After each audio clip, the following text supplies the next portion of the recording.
Hi there, my name's Lewis and welcome to the Welsh Political Explainers YouTube channel. So I'm currently a fourth year university student at Cardiff University, which is a university in Wales.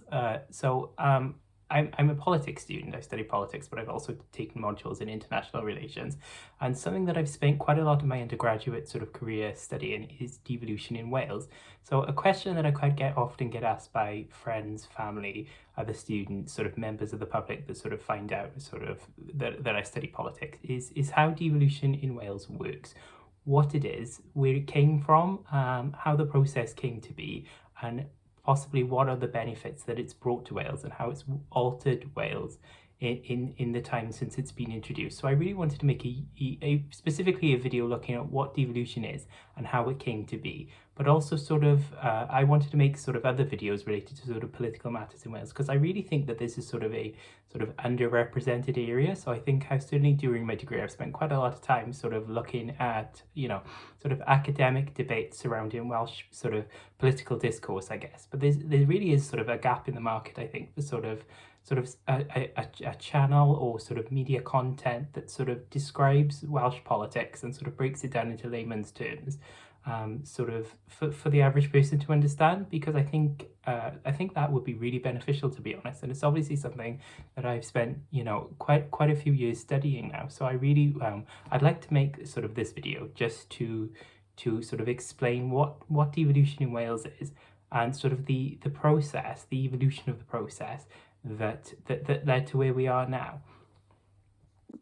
So really I'd like to break this video down sort of into two sort of main parts. Sort of the first main part would sort of just be a brief overview of sort of what devolution in Wales is at the moment. And then I'd like to sort of take a bit of a lengthier look into sort of how we got to where we are now. So how devolution in Wales sort of got started, the evolution of the process, and then sort of just an initial description of what devolution in Wales is at the moment. I'd like to do another video later on if people are sort of quite receptive to this one, about looking at how devolution's changed since it was introduced. But really I'd like to do this sort of video looking at what it is now and how we got to where we are now. So if you've got any sort of feedback or anything, this is obviously the first one of these, I would really appreciate that, because this is something that I've wanted to do for quite a long time, to be honest. It's sort of something I've only worked up the courage to do now. So any feedback or any criticism, any positives would be really appreciated. So just leave it down in the comments. That would be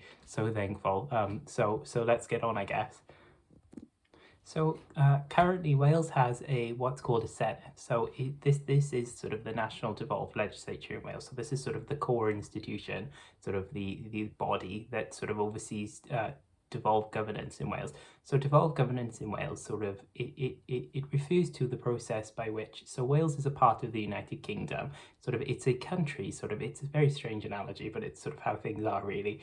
So Wales is a country in a country, which, so the United Kingdom is obviously, how do you not know the United Kingdom really? The UK is sort of, it's a country of 4 countries. So we have Wales, Scotland, England and Northern Ireland. So Wales is sort of, it's not the smallest region of the UK, but Northern Ireland is actually smaller in land area and population, but it's much smaller than England by population, and it's quite much smaller than Scotland in terms of geographic area.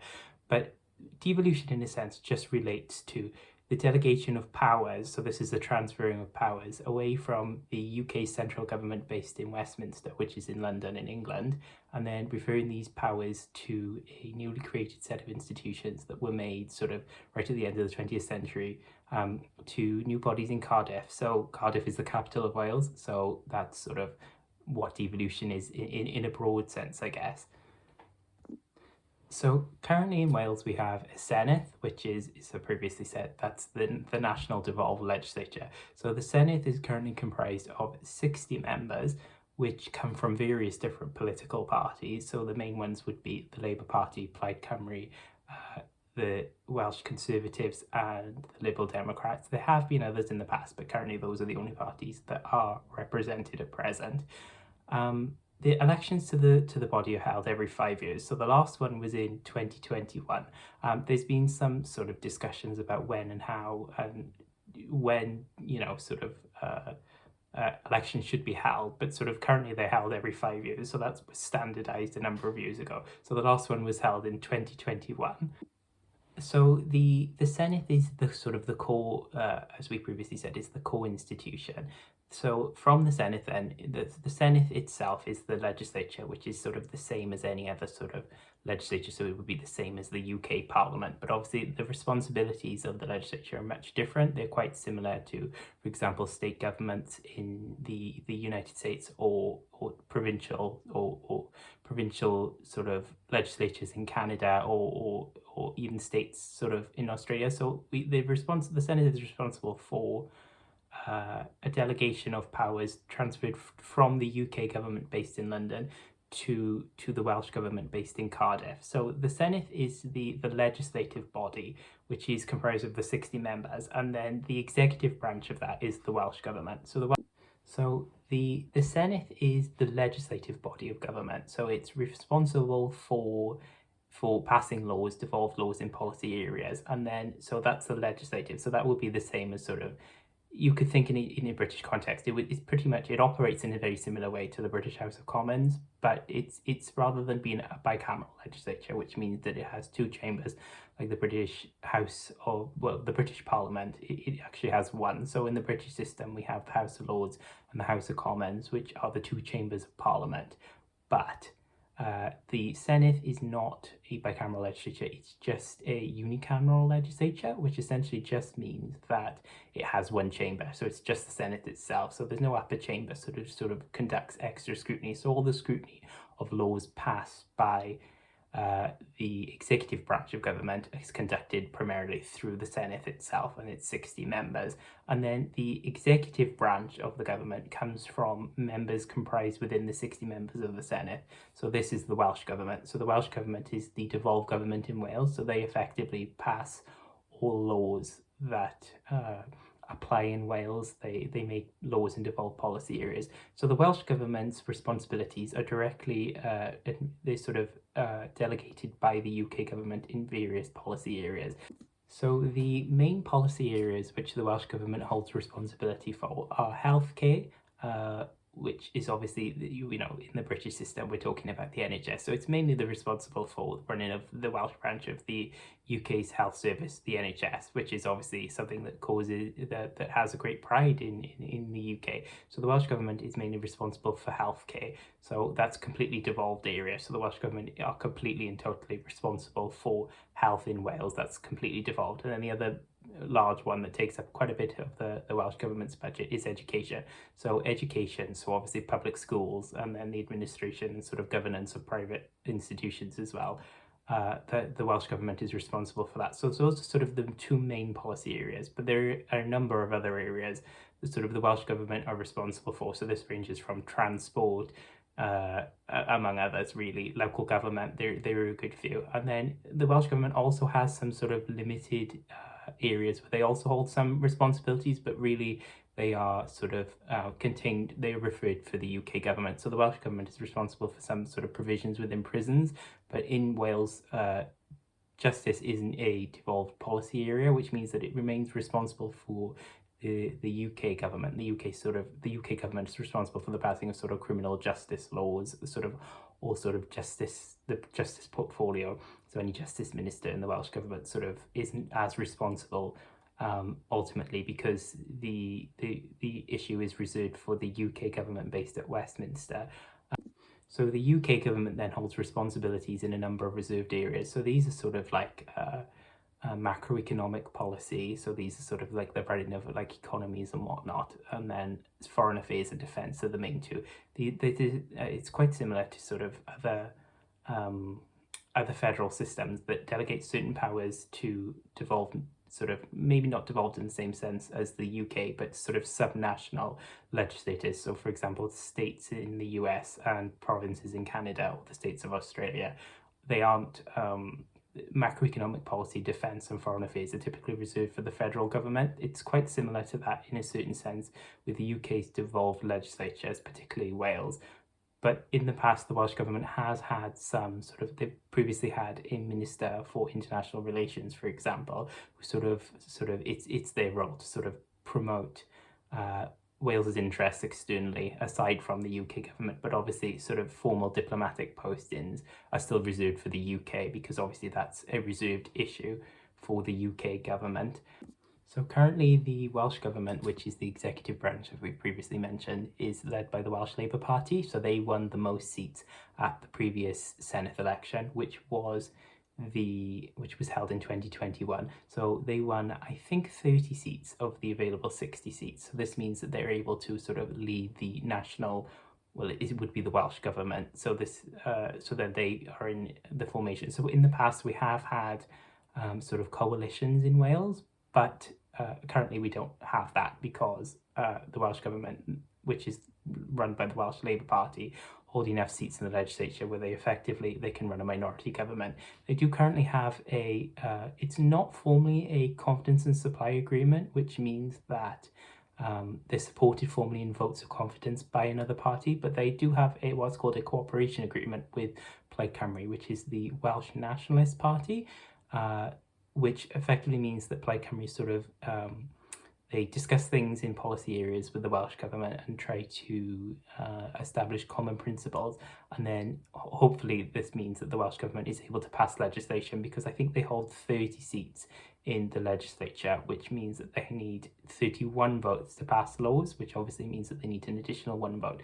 So in confidence supply agreements, typically this means that another party formally supports a governing party, but this isn't the case in Wales. This sort of the cooperation agreement effectively just means that this will require an open dialogue between Plaid Cymru and the Labour Party in order to sort of establish laws that are sort of mutually agreeable between both parties, but in no means sort of is it a form of coalition like you would say perhaps in Germany or another such country.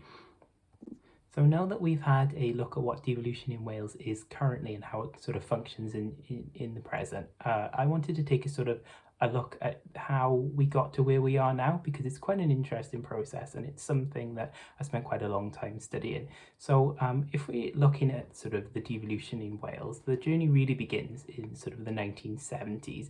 But in order to understand sort of the events that led to where we are now, that really started in the 1970s, we sort of need to take sort of a lengthier look at Welsh history in order to understand all the events leading to this point. So between the 13th and 15th centuries, Wales was slowly conquered by the Kingdom of England. So prior to this, Wales had been a collection of small sort of what we call principalities, which means that they were sort of small aristocratic sort of monarchies that were sort of independent from each other, but they all shared commonality and sort of common cultures, in the sense that they all spoke the Welsh language. So the sort of common thread throughout Welsh history that sort of determines sort of the commonness of the country is the Welsh language. So this is the sort of the main thing that binds sort of these what were previously independent sort of principalities or kingdoms together. But between the 13th and the 15th centuries, Wales was slowly conquered by the Kingdom of England and then sort of subjected to more and more sort of English influence. So the increasing influence of English kings over Wales after the 15th century sort of culminated with the passing of the Laws in Wales Acts between 1535 and 1542, which effectively annexed the whole of Wales into the Kingdom of England. So this meant that sort of what had previously been sort of quite ambiguous state, so sort of Wales was never sort of collectively a singular sort of territorial unit, meaning that it was sort of just one whole country. It was sort of a collection of sort of smaller, as we previously said, principalities, whereas the Laws in Wales Acts, which were passed by the English Parliament under Henry VIII in the 16th century, formally annexed the whole of Wales into the Kingdom of England. So this meant that effectively from this point on, Wales became just another region of England, like for example Northumbria or Cornwall, for example. So it formally annexed the whole of Wales into England. Several revolts took place then between prior to and then sort of after the Laws in Wales Acts were passed, but sort of none of these were successful. So the most notable one of these, sort of leading up to, but not immediately prior to the passing of the Laws in Wales Acts, was Owain Glyndwr's uprising between 1400 and 1450, which effectively sort of restored independence to Wales for a brief period, but and there was sort of some other sort of unsuccessful sort of attempts to restore to sort of end English rule in Wales, but these sort of never panned out. Owen Glyndwr's was the most successful and did restore Welsh independence for a period, but none was sort of successful, and even Owen Glyndwr's uprising was ultimately sort of crushed by the English sort of monarchy by 1450, which then effectively meant that by the time that the English Parliament passed the Laws in Wales Act under the direction of King Henry VIII in the 16th century, it effectively then meant that that Wales became a part of England, really, and the English monarchy then became, rather than being a distinct kingdom similar to Scotland, Wales just became another part of England. So after the Laws in Wales Acts were passed by the English Parliament, which formally annexed the whole of Wales into England, some scholars say that a distinct Welsh politics didn't then re-emerge until sort of the mid to late 19th century. So this has resulted in sort of the Liberal Party, which was the largest party at the time in Wales, because it won the most votes, really. It was the party that won the most seats in the House of Commons at that time from Wales. This distinction sort of from English politics became sort of present when prominent Welsh sort of figures in the Liberal Party began to call for what's called a home rule movement for Wales.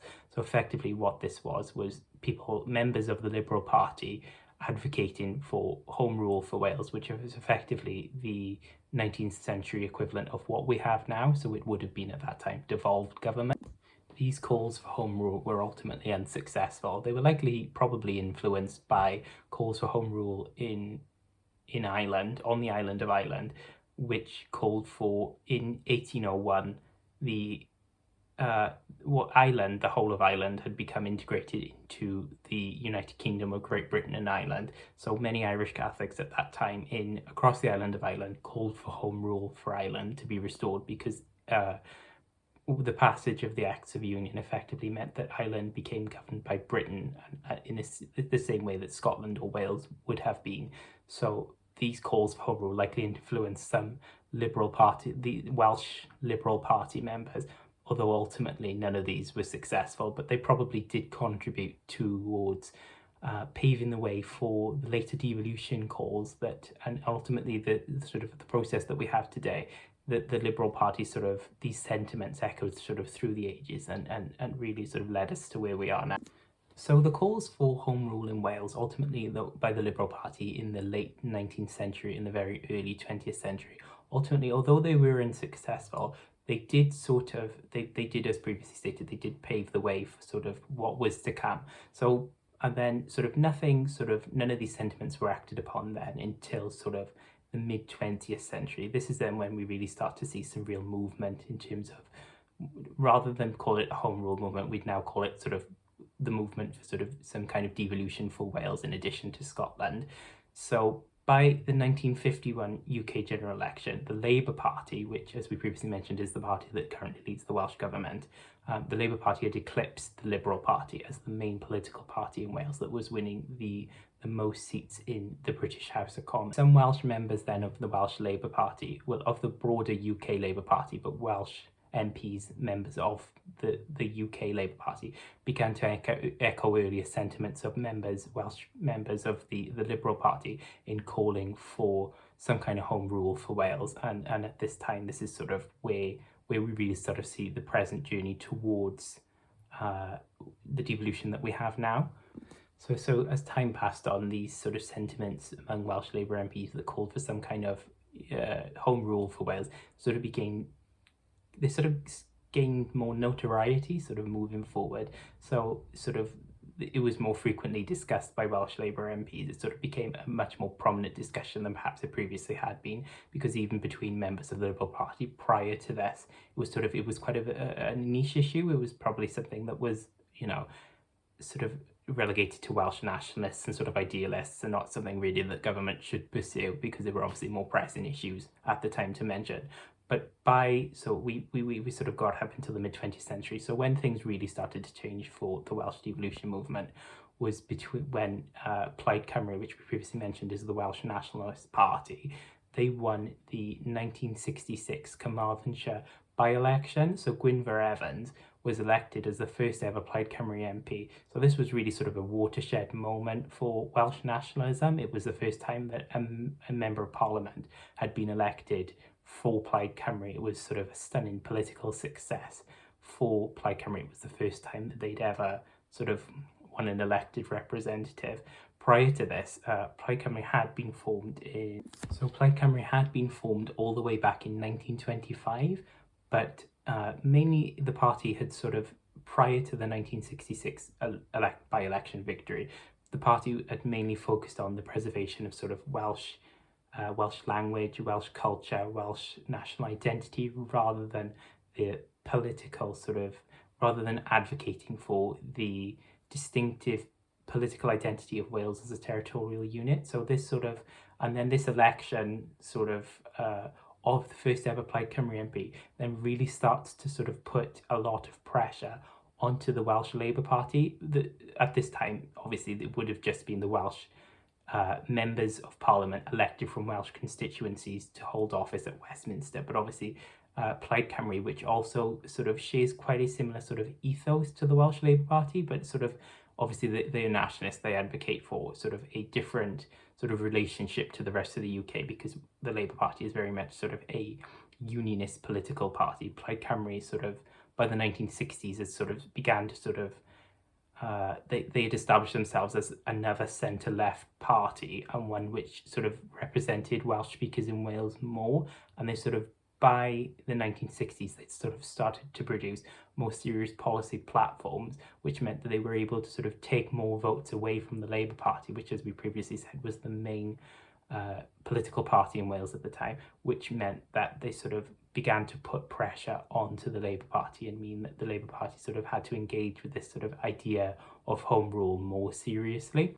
Eventually once Plaid Cymru had established itself as a more sort of, after the by-election victory in 1966, Plaid Cymru had established itself as a much more predominant sort of political force within Wales.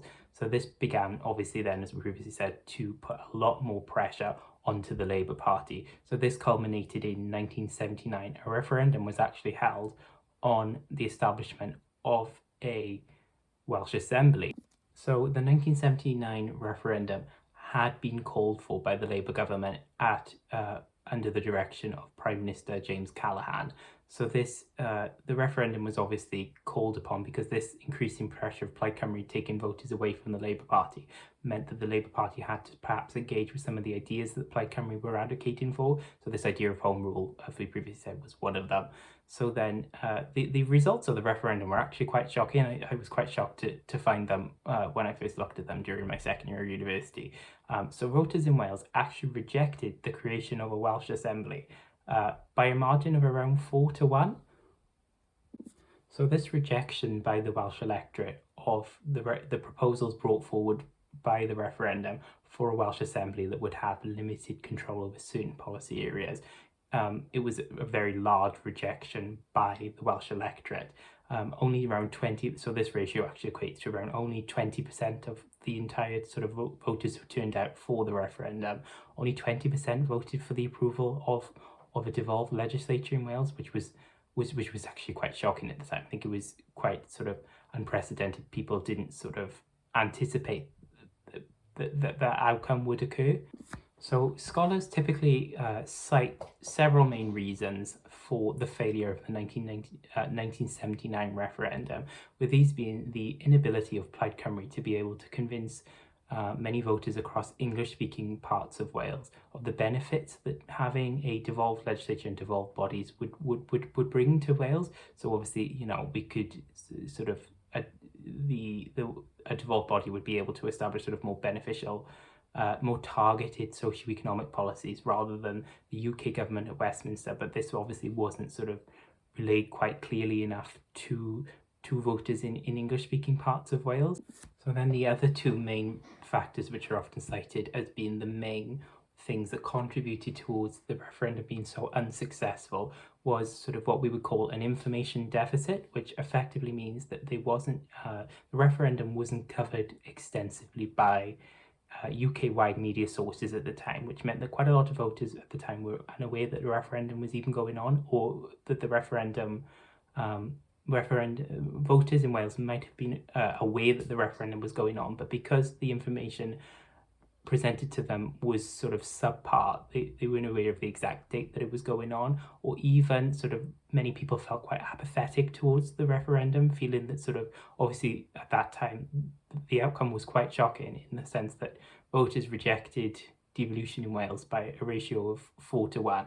So many other people who didn't vote probably felt quite apathetic and didn't feel the need to vote because they felt that it was a very unimportant issue. And then the final reason as to why the proposals the referendum result was so shocking and so unsuccessful was the elimination of was the opposition to the proposals brought forward by the referendum by many Welsh Labour MPs. So, as we said previously, the Labour Party were the main party representing Welsh constituencies in the British House of Commons at the time, but because many Welsh Labour MPs felt that they did not support they didn't support the proposals brought forward by the referendum. This meant that many voters obviously felt the same way because their elected representatives were unsupportive of the proposals brought forward by the 1979 referendum. So the main reason as to why there was quite a lot of opposition towards devolution for Wales at that time by many Welsh Labour MPs was because many Welsh Labour MPs at the time felt that Wales didn't necessarily fit the criteria for what we would call for devolution. So there wasn't enough territorial differentiation to warrant Wales having devolved institutions. Many felt that Wales was effectively just another part of England. So this is why there was such opposition towards the proposals brought forward by the referendum. And just to illustrate this, I've taken down a quote. So future leader of the UK Labour Party and Welsh Labour MP at the time, Neil Kinnock, is remembered as saying, between the mid-16th century and the mid-18th century, Wales had practically no history at all.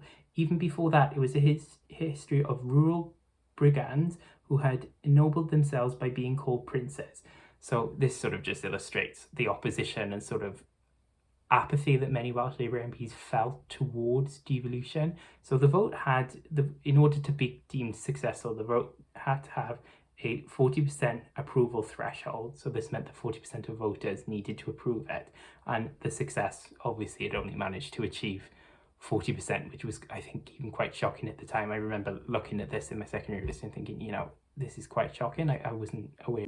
So after the first extremely unsuccessful referendum in 1979, as we mentioned, those proposals were brought forward by the Labour government under Prime Minister James Callaghan. That government was actually replaced after that referendum, not directly after, but after the subsequent general election, by a Conservative government led by Margaret Thatcher. And the Conservatives are generally opposed to devolution within Wales. Obviously, Margaret Thatcher was very much opposed to Home Rule for Scotland or Wales, which meant that there was no sort of dramatic alterations to the movement or the movement's success in the period of her premiership, which was between 1979 and 1990. Eventually, though, after 18 years of Conservative government under the Prime Ministers, Margaret Thatcher, as previously mentioned, and John Major, the Labour Party did return to power eventually in 1997 under the leadership of Tony Blair.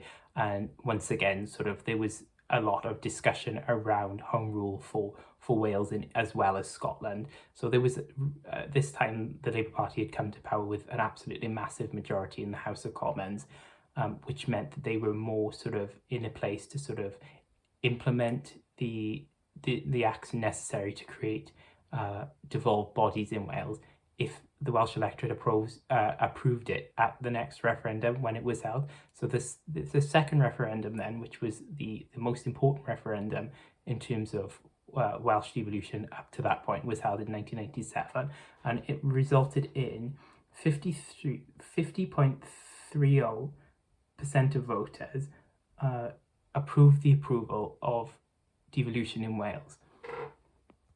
So the outcome of the second referendum was much different to the first. So around 50% of voters actually voted to approve the creation of a National Assembly for Wales, which meant that obviously this was quite a change from the 1979 referendum, in which there was a ratio of people voting against the creation of devolved bodies in Wales by around 4-1.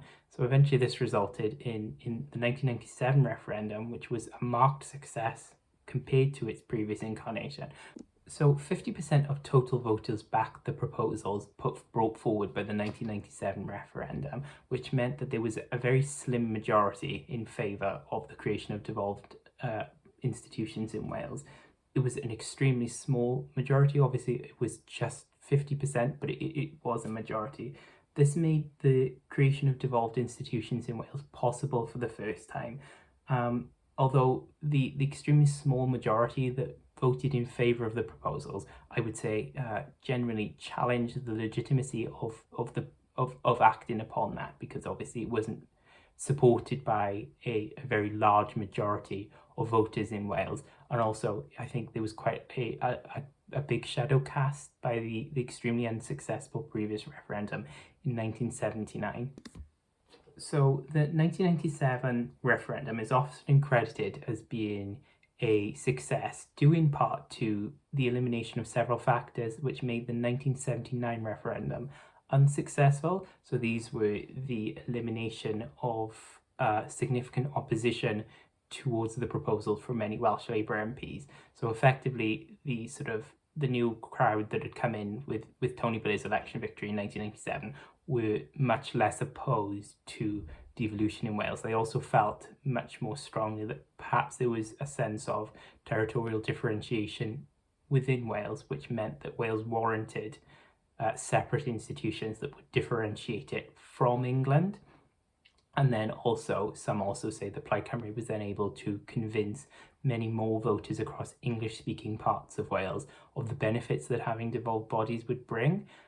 So this was much more successful than the previous referendum, obviously. And in addition, Plaid Cymru were also a much more established party at this point. So we mentioned that perhaps that they didn't, as a political party, they didn't sort of establish themselves as perhaps a credible political force until the 1960s. Obviously, by the 1997 referendum, they had established themselves as really a major political player in Wales, which meant that they were much more able to sort of galvanise public support in support of the proposals brought forward by the 1997 referendum.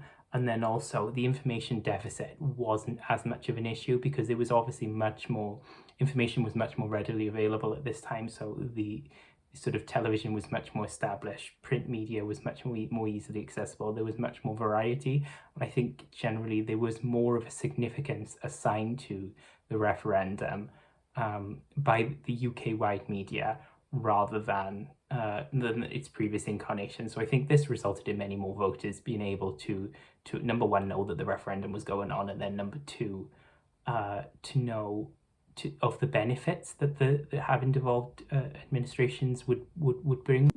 Another important caveat to mention is that during the 1980s and the 1990s, we previously discussed that Britain was ruled by the Conservative Party under Margaret Thatcher.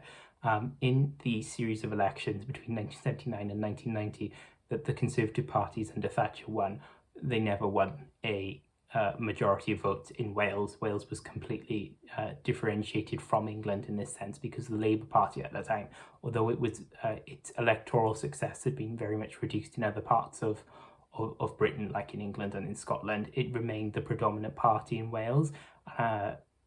This working class identity that is very much present among many people in Wales meant that obviously this contributed to the Labour Party still remaining the main political party. The success of the 1997, the two referendums it's 1997 and 1979, so it can be quite hard to not get them mixed up sometimes. So the success of the 1997 referendum ultimately led to the passage of the 1998 Government of Wales Act by the Westminster Parliament under the Labour governments of Tony Blair, which granted Wales self-government for the first time since O England O's uprising restored Welsh independence briefly in the 15th century. So this was, it was a monumental achievement for what had been the Home Rule movement, but was now the devolution movement. There was initially some sort of controversy surrounding where the devolved institutions in Wales would be established, because Cardiff, which had been declared the capital of Wales in 1955, that's really testing my knowledge, there was some obviously Cardiff was the clear front runner to host the institutions, but Cardiff actually voted against the approval of devolved institutions in Wales at the 1997 referendum, which meant that there was some difficulty surrounding would they be established in Cardiff, but eventually Cardiff Bay was chosen as the site where the devolved institutions would be located. So then, after Cardiff Bay had been selected by Secretary of State Ron Davies as the site of where the National Assembly for Wales would be established, Ron Davies, the Secretary of State for Wales under Tony Blair, is often credited by many of my university professors as being the father of devolution in Wales, which I think he very much is. So after this, the National Assembly for Wales, which had been approved at the previous referendum, sat for the first time in 1999, so about 2 years after, so a year after the passage of the Government of Wales Act in 1998, and then 2 years after the previous referendum. The first election for the National Assembly for Wales was held in 1999 then as well, so obviously the National Assembly began to sit after the first election in that year. So after Cardiff Bay had been selected as where the National Assembly for Wales would be established, and after sitting for the first time in 1999, construction started on the Senedd building, or the Welsh Parliamentary building, which is, I'll put it up on screen now. So construction started, and then ultimately this finished in 2006. So the Senedd building itself is actually intended to be much different than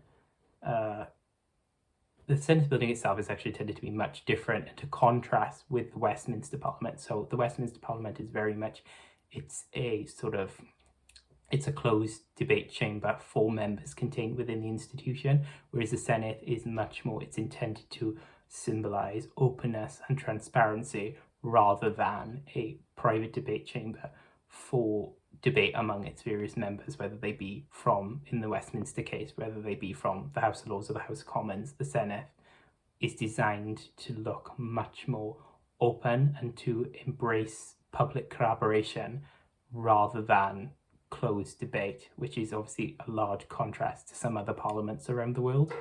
So now that we've got to the creation of the National Assembly for Wales in 1997, well, in 1999, after the 1997 referendum, devolution has changed fundamentally in the time since that. So I'd like to make another video sort of explaining how devolution has changed, in a relatively short period since 1999. Although it's been extremely complex and nuanced in how we've achieved, how devolution in Wales has come about. I think it's a very interesting journey. I think personally it's one that's altered Wales forever, and I think it's definitely altered Wales, in my opinion, for the better forever. So in the next video, I'll be taking a look at how devolution has changed since 1997, how these changes came to be, whether they were for the better, and how devolution in Wales might change for the future. So thank you very much for making it to the end of the video. Thank you so much for taking the time to watch all the video if you've made it to this point. Please subscribe to the channel if you found the video interesting, if it answered a lot of your questions related to how devolution in Wales came to be, the path here. So the next video we'll be looking at how devolution has changed since 1997 or 1999 when the Senedd sat for the first time. There's a bit of an indication there because we now call it the Senedd. It was previously called the National Assembly for Wales. So I'd like to make this channel, I'd like to make a series of videos sort of explaining sort of Welsh political debates. If people are interested, please, if you have any feedback, let me know. I would be really interested to know any feedback. If anything you found positive, anything you thought I could change for the next time. If you're interested in keeping up with the sort of the production or just me for the next one, give my Twitter a follow over at. So if you're interested in keeping up to date with me or with videos you know, the production of new videos, give my Twitter follow over at it's Welsh Explainers. Obviously it's for this channel, so it's a new one, so I'm just sort of getting used to the things. Thank you again for taking the time to watch the video. I hope it answered any of your questions. If you have any more questions, feel free to let me know. In the meantime, yeah, thank you very much again. Thank you. Bye.